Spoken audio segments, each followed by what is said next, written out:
Hello everyone, Charlotte here, or you can call me Lottie. I am gonna be recording this introduction to my introduction because I forgot to introduce myself. I am an artist and designer based in Singapore, and what you'll see in this video is one part of three, I think, of this hand-lettered gouache painting that I'm endeavoring to do. So I'll let myself explain a little bit more of what I'm trying to do in this video in a few seconds. I hope you can hear the construction noises outside, but if you do, I'm sorry. I thought that I would film my process of some hand lettering projects that I've done. These are my renditions of client work that I did earlier this year, and the client work that I did was actually smaller in size, like they were postcard sized, but I blew it up to like an A4 painting. So in this video, I think I will make a total of 3 videos. In this video, I am, oh, you can't really see, it's like, this is the original design, and I blew it up as my reference, and I don't hate it, but I think the challenge that I gave myself was to do this again, refine it, do it in gouache, because I wanted to find a way to get more solid colors. Gouache does allow me to play around with the opacity and the translucency. At the same time, I can get really opaque colors. This is the final that you will see in this video. I decided to add a border as well because at first I taped it off with painter's tape and I wanted to leave it white, but then it felt really odd for a lettering piece. I don't know whether I really love this border, but at the same time, I think it's quite different from what I usually do, and I like that it's a little bit folksy and like not too modern. I think a lot of the hand lettering that you can see now available tends to be a bit too polished for my liking. So this is my rendition of a Christmas Bible verse, and you will see me figure things out in the video. It by no means is a perfect piece because there are like mistakes that I can spot. It's not perfect also because I can't just undo or like erase every single mistake that I do. Yeah, I have to be really careful about how I paint it, but I'm really proud of how I push myself. Yeah, so I hope you enjoy. You can see that similar to the first part of the video, I did my outline with a light box underneath. It's not super obvious, but that's what I'm doing, and I think this is actually the first time I'm properly doing a light box like outside of school. I'm not so sure why I made it so difficult for myself to, when I do client work and it's like traditional media, not so sure why I hesitated to get a light box, but this has completely changed my process, and it was a really inexpensive one that I found on Shopee. It's obviously not the greatest quality, but it works for what it is. And over here you can see that I'm just going over with the color pencils that resemble the colors that I am going to be using in gouache. So the motifs outside, like the floral motifs or the foliage, are in a sagey kind of green, and then the hand lettering is in red because I'm going to choose to do like a red. I'm gonna let the video just speed up for a little bit so you can see the process and not have to wait forever for me to finish, but I was being really careful, and this is the part where I try to correct my mistakes as well.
easy thing about doing this digitally, like in the original I did it digitally on Procreate, is that I can use the symmetry function and then only draw on one side, and then it will just reflect on the other side, which is why like it will look so perfect. But yeah, like I think it looks too perfect in my opinion. I mean, it was for a client, but this is just for me. And I like the roughness of it all. You can hear my baby in the background playing, but yeah. So I did try to retain some semblance of symmetry, but you definitely can see that there are parts of like the left and right that I did not keep in a symmetrical fashion or in order. And I think I like that slight imperfection just because it just shows that, you know, I did it by hand.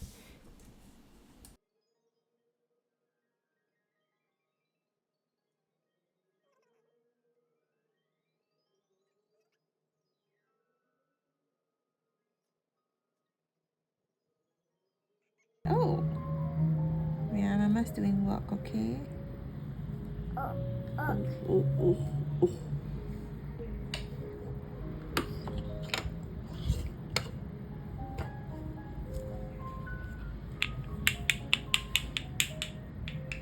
He managed to get out as well. That's so... You're very nimble now. Okay. So look good. So I'm finally done with the outline, and now on to choosing the colors. So I did not want to deviate too much from the original, but you know, at the same time, there is this added aspect of being able to just choose a color that I personally like. And I think like I was just trying to make sure that the background is the right kind of like cream, a warm cream color. And further on you'll be able to see that the red that I chose to go with a more dusty kind of red instead of like you know, like Christmas colors tend to be a bit gaudy because the red and the green are like opposites on the color spectrum, or almost opposites on the color wheel. So I try to go for a bit more of a muted dusty color for both the red and the green. And yeah, I think it looks quite nice because it's not so in your face, and yet at the same time the value of the colors do provide some contrast with the background.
So if you're curious about what gouache paints I'm using, I'm actually using Holbein, and they are not very, very cheap. So I've held out on actually buying artist grade paints for a long time.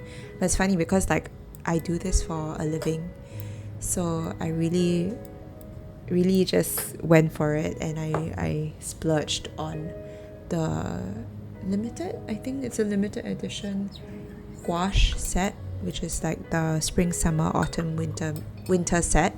And the colors are really lovely, and I in some ways can't bear to use them, but I have been using them and I'm very happy with them.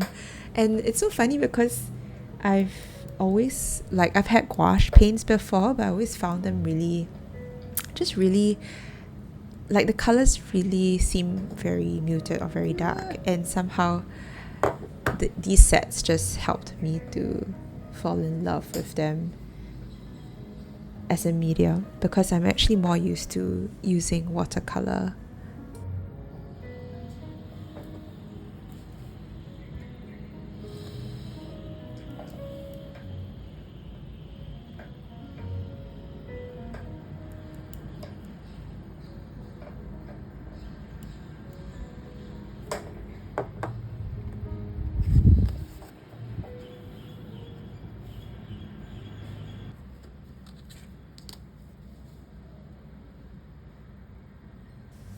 Periodically, you'll see me just using a ruler, because as much as I want this to be hand painted, I do want it to look polished, definitely. So after a while, after copying out the letters out with the outlines, I do have to see whether they actually align, and there are actual technical terms, but I'm not going to use them here in this video. So yeah, they definitely aren't the most perfect, but I don't know, just watching this just makes me love hand lettering, even though it's a very, very slow process. But it's something about it is so therapeutic, even though my hand cramps up after that.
So it's done now. I mean, like, the only part that is left, at least in this video, is like the berries. And in the original, I just made the berries red, if I recall correctly. But here I thought that it would be a really nice thing to do, like a lighter green. And yeah, like, I think that really suits the look that I was trying to go for. Like a lighter sagey green. Yeah.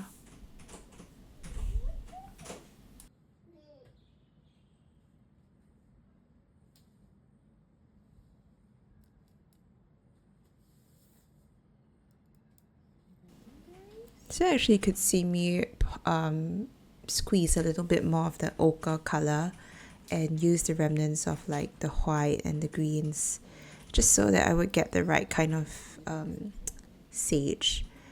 I didn't want to just make it more white, because some element of like that warmth just, brings a lot more warmth to the painting. And it does evoke a sense of like, the berries are not yet fully ripe. Yeah, I mean, that's probably how I'm thinking about it, even though it's not explicitly thought about as I go along. It's just sometimes like instinct. Thank you. Yo, can you leave it? Leave it. Yeah, are you reading it? You reading it from Mama? Okay, okay, okay, okay. Alright. Moment of truth. Do you think it will be okay? I think so. Yes. This is a nice color. What are you doing?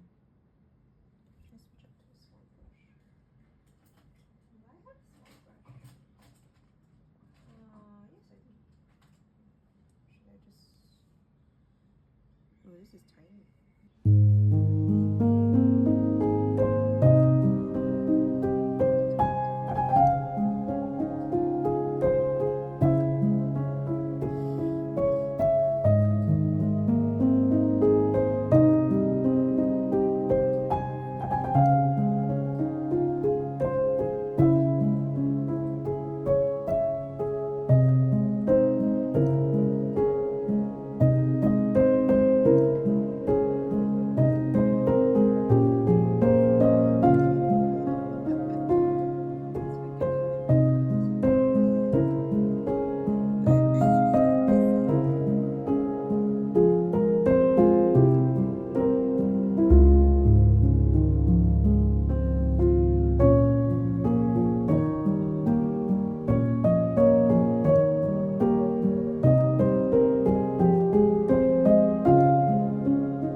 Okay, you can hear in the original video that I'm trying to save this really ugly leaf. So why did I end up putting some, of the veins of the leaf on it? I don't know why. So the thing about gouache is that it does act a bit like watercolor, such that I can lift up the colors, the pigment of the colors, but also at the same time you can see in this video that it doesn't fully lift up as much as I want to, so I had to like go over it.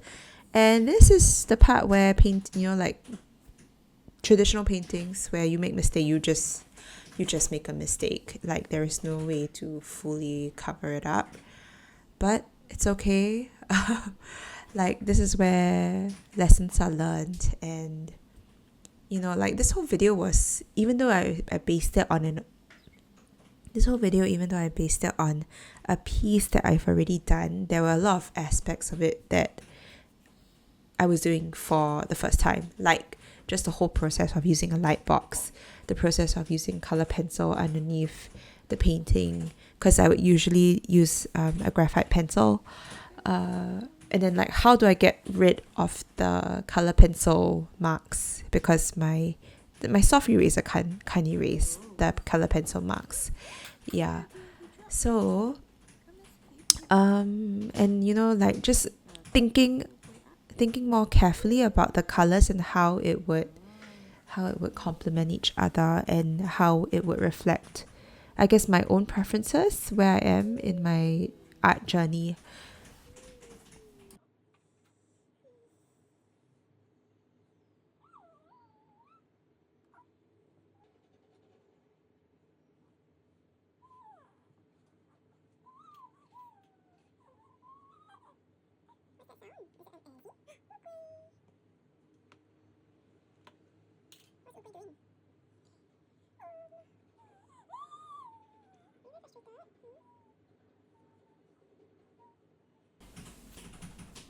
The most satisfying part of this whole thing is peeling off the painter's tape and seeing that beautiful edge.